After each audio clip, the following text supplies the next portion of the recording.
नमस्कार मेरे प्यारे दोस्तों, मैं लालता मिश्रा। आज मैं गंगा मैया की उत्पत्ति की कहानी सुनाने जा रहा हूँ कि किस प्रकार स्वर्ग से इस पृथ्वी पे गंगा मैया का आगमन हुआ। मेरे प्यारे दोस्तों, कथा आप लोग ध्यान पूर्वक सुने। माँ गंगा की उत्पत्ति की कहानी।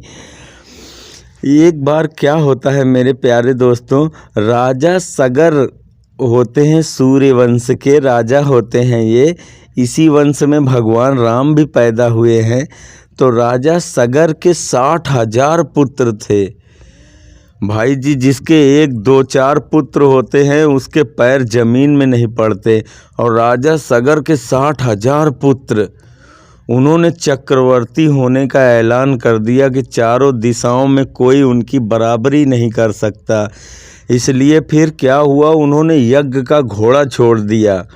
पहले क्या होता था, जो चक्रवर्ती अपने आप को साबित करना होता था जिस भी राजा को, वो एक यज्ञ का घोड़ा छोड़ता था। अगर कोई उस घोड़े को नहीं पकड़ता था तभी उस राजा को चक्रवर्ती सम्राट घोषित किया जाता था। यदि कोई उस घोड़े को पकड़ता था तो उससे युद्ध करना पड़ता था।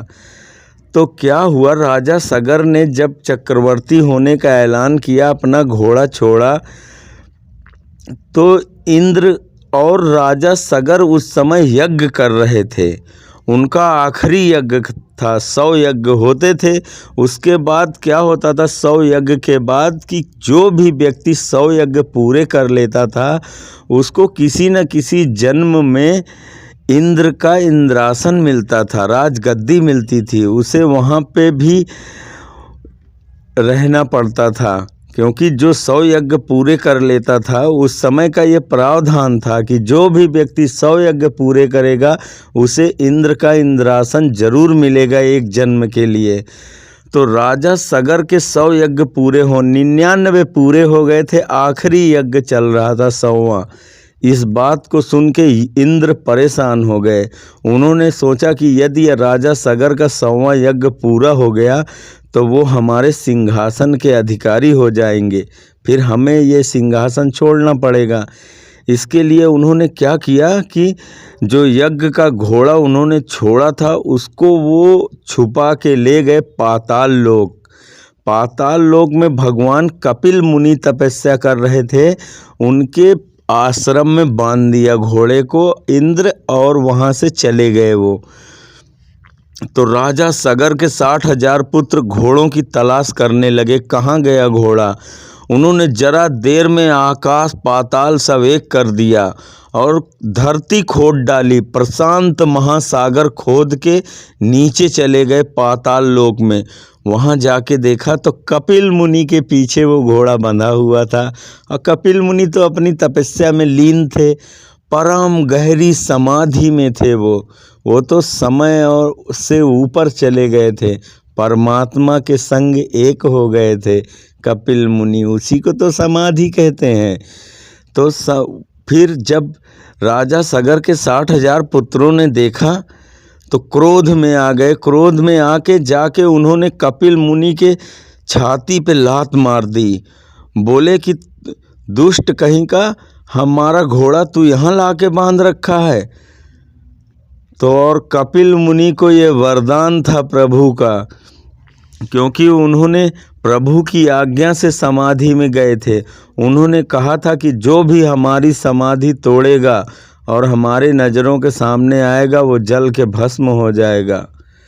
तो जब कपिल मुनि के सीने पे लात मारी तब कपिल मुनि की आँख खुली। जब आँख खुली तो उनके क्रोध अग्नि में राजा सगर के 60,000 पुत्र जल के भस्म हो गए। जब राजा सगर के 60,000 पुत्र जल के भस्म हो गए तो ये खबर जब राजा सगर तक पहुंची तो उनकी एक दूसरी रानी का पुत्र था जिसका नाम अंशुमान था। वो सभी भाइयों में बड़ा था और उस रानी के केवल एक ही पुत्र थे, अंशुमान, और दूसरी रानी के 60,000 पुत्र थे जो कि जल के भस्म हो गए कपिल मुनि के श्राप से। और उसके बाद अंशुमान परम ज्ञानी, परम संत, महात्मा, उसने अपने दिव्य दृष्टि से देखा और जाके अपने पिता को बताया कि पिताश्री, बहुत अशुभ घटा। मुझे अभी संकेत मिला है कि हमारे 60,000 भाई जो बहुत ही इस समय दुख मुसीबत में पड़े हुए हैं, उनकी रक्षा करो। लेकिन तब तक बहुत देर हो चुकी थी, वो 60,000 भाई जल के भस्म हो चुके थे। तब इस बात का पता लगाने के लिए राजा सगर ने अपने बड़े बेटे अंशुमान को भेजा। अंशुमान जब आए तो उन्होंने एकदम विनम्र निवेदन के साथ कपिल मुनि को प्रणाम किया। बोले, प्रभु आपके चरणों में सादर दंडवत प्रणाम। कपिल मुनि प्रसन्न हो गए, उन्होंने आशीर्वाद दिया और सारी कथा कह सुनाई। अंशुमान ने कहा कि हे प्रभु, अब तो ये भस्म हो ही गए हैं, लेकिन इनके तारण के लिए कैसे इनका उद्धार हो, कैसे ये अपने परम लोक को जाएं, कैसे प्रेत योनि से ये सब हमारे 60,000 भाई मुक्त हों। कृपा करके कुछ बताओ, कुछ तो रास्ता बताओ। कपिल मुनि ने बताया कि हे अंशुमान, अगर यहाँ पे गंगा मैया आती हैं, जो कि इस समय ब्रह्मा जी के कमंडल में विराजमान है, अगर गंगा मैया यहाँ तक आती हैं तो आपके जितने भी ये भाई हैं सब परम धाम को जाएंगे अपने प्रेत योनि से मुक्त होके। ये सब पता लगा के अंशुमान आए। उन्होंने बहुत तपस्या करी ब्रह्मा जी की, बहुत घोर तपस्या करी ब्रह्मा जी की कि हे ब्रह्मदेव, किसी तरह आप प्रकट हों और गंगा मैया को धरती पे आने की आज्ञा दे, जिससे हमारे 60,000 भाइयों की दुर्गति न हो, वो आगे स्वर्ग जाएं, उनको मोक्ष प्राप्त हो, प्रभु के चरणों में जाएं, उनको स्थान मिले। तो ब्रह्मा जी प्रकट हुए। ब्रह्मा जी ने कहा कि गंगा मैया में इतना वेग है, इतनी पावर है कि अगर मैं इनको यहाँ से छोड़ूंगा तो पूरी पृथ्वी बह जाएगी, जलमग्न हो जाएगी, प्रलय से पहले महाप्रलय आ जाएगी। क्योंकि ये गंगा जल कोई मामूली नहीं है। ये जब राजा बलि को भगवान वामन अवतार रूप धारण करके 3 पग जमीन मांगे थे, तो उनका आखिरी पैर जब ब्रह्मलोक गया था तो वहाँ पे ब्रह्मा जी ने उनके पैरों को धो के अपने कमंडलू में रख लिया था, वहीं गंगा जी बनी थी। ये भगवान श्री हरि नारायण के चरणों की को धो के अपने पास रख लिया था ब्रह्मा जी ने, वहीं कमंडलू में गंगा मैया उत्पन्न हो गई थी। तो भगवान अंशुमान ने बहुत तपस्या करी, उनका आखिरी समय आ गया, उनका अंत हो गया अंशुमान का। फिर अंशुमान के लड़के थे महाराज दिलीप। दिलीप ने बहुत घोर तपस्या करी गंगा मैया की, उनको पृथ्वी पे लाने के लिए। उनका भी पूरा जीवन समाप्त हो गया। उसके बाद दिलीप के पुत्र थे भागीरथी। भागीरथी ने भी घोर तपस्या करी गंगा मैया की। और उसके बाद फिर गंगा मैया ने कहा कि हम आने के लिए तैयार हैं वत्स, लेकिन हमारे बेग को इस पृथ्वी पे कौन संभालेगा। उसके बाद फिर उन्होंने उपाय बताया कि इस धरती पे हमें केवल एक ही व्यक्ति संभाल सकता है, वो है भगवान शिव शंभु महादेव। वो स्वयं चाहें तो हमें हमारे बेग को रोक सकते हैं। तब भागीरथी भैया क्या करते, भगवान शिव जी की तपस्या में लग गए, घोर तपस्या करी शिव जी की। शिव जी प्रकट हुए, उन्होंने कहा ठीक है, मैं गंगा मैया को संभालने के लिए तैयार हूँ। महादेव अपनी जटाओं को खोल के खड़े हो गए और जब गंगा मैया आई पृथ्वी पे तो उन्होंने अपनी जटाओं में ही उन्हें अर्झा लिया। उनकी इतनी उलझी हुई जटाएं थी कि गंगा मैया उन्हीं जटाओं में ही अरझ गई और उसके बाद उन्होंने अपनी जटा को फिर से बांध लिया। एक गांठ खोल दी तो उसमें से एक धारा निकल के बही। जो आगे आगे भागीरथी जा रहे थे, पीछे पीछे गंगा मैया चल रही थी।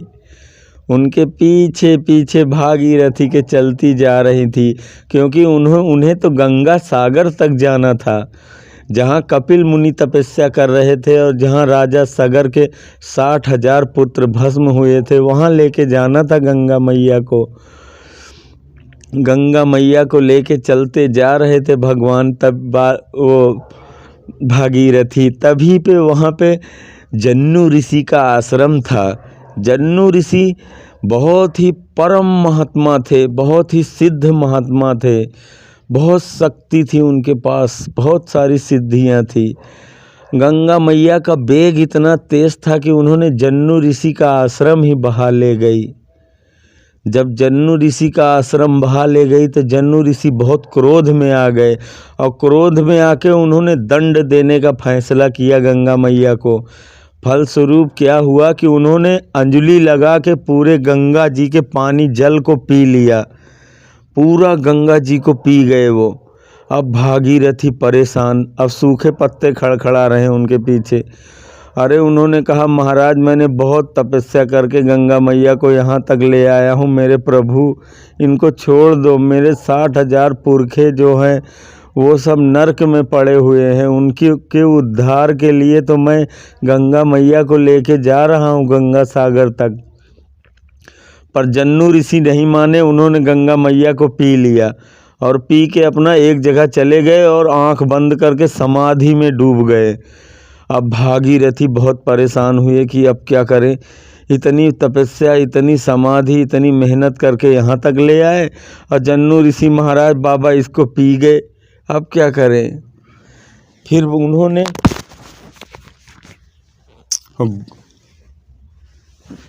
उन्होंने घोर तपस्या करी जन्नू ऋषि की।